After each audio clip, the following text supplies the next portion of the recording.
سلام و درود، خوش اومدین به این ویدیو. امیدوارم حالتون خوب باشه. امروز با موضوع بسته شدن پیج وینی ویدز و اشکان شادکامی و برخی شرکت کننده های قرار ناشناس در خدمتتون هستیم. اگر میخواد از دلیل این موضوع خبردار بشید، ویدیو رو تا انتها ببینید و لایکو بکوبید و چنل رو ساب کنید.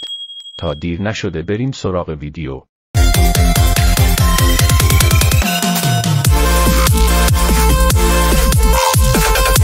وینی ویدز که چند وقت اخیر ویدیوها و حواشی او در کل فضای مجازی میچرخید، امروز یعنی 20 فروردین ماه صفحه اینستاگرامی وینی و چند نفر از همکارای او توسط مقامات قضایی بسته شد و همچنان فن پیج‌های وینی و شرکت کننده های قرار ناشناس هم پیج‌هاشون در حال بسته شدن هستند که این اتفاق چندین ساعت پیش افتاد و باعث حیرت همگی شد. دیروز وینی قسمت جدیدی از قرار ناشناس منتشر کرد که باز هم مثل قبل این ویدیو هم ترکید و بازدید زیادی خورد در کمترین تایم و وینی نشون داد که همچنان رکوردهای یوتیوب دست خودشه که چیزی نگذشت که این ویدیو هم بازدید میلیونی داشت و توجه مخاطبین رو به خودش جلب کرد. مهمان این قسمت برنامه یکی از افراد مشهور در بین مردم بود و خیلی ها هم انتظار دیدن ایشون در این برنامه رو نداشتند. این شخص کسی نبود جز اشکان شادکامی. اشکان رفاقت نزدیکی با وینی داشت و چند وقتی هست که در فضای مجازی با هم معاشرت زیادی دارند.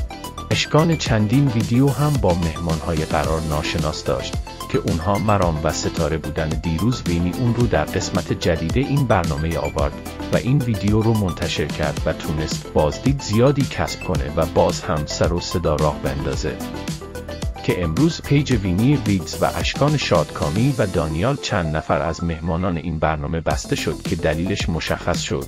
ناگفته نمونه که دلیلش توسط کسی تایید یا تکذیب نشده، اما گفته میشه که پیج تمام این اشخاص به خاطر ترویج فساد بسته شده که این موضوع مربوط میشه به اشکان شادکامی که گفته میشه او همسر داشته و در این برنامه حاضر شده و مقامات قضایی با این موضوع برخورد کردند و به دلیل ترویج فساد صفحاتشون رو بستن.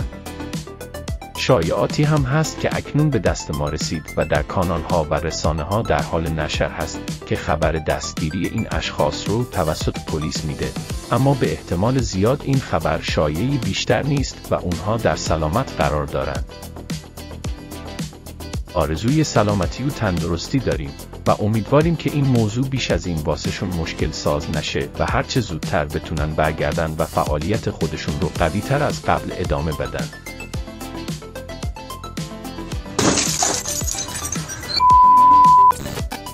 مرسی که تا اینجای ویدیو همراه ما بودید. امیدواریم از این ویدیو خوشتون اومده باشه. لایک و کامنت و ساب یادتون نره. تا ویدیوی دیگر، بدرود.